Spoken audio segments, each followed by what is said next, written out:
మీకు మరియు మీ కుటుంబ సభ్యులందరికీ కార్తీక పౌర్ణమి శుభాకాంక్షలు. కార్తీక పున్నమి రోజు నది స్నానం చేస్తే చాలా మంచిదంట.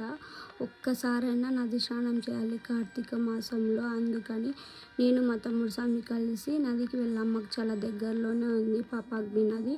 అక్కడికి వెళ్ళాము.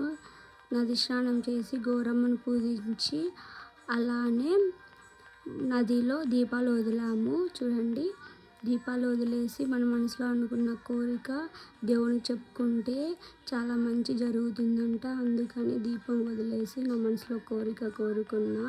నాతో పాటు మా తమ్ముడు స్వామి కూడా దీపం వదిలాడు. నది దగ్గరనే శివాలయం గుడి ఉంది. శివాలయం గుడిలో కార్తీక పౌర్ణమి కాబట్టి శివాలయం గుడి చుట్టూ 1,00,000 దీపాలు వెలిగించారు భక్తులు.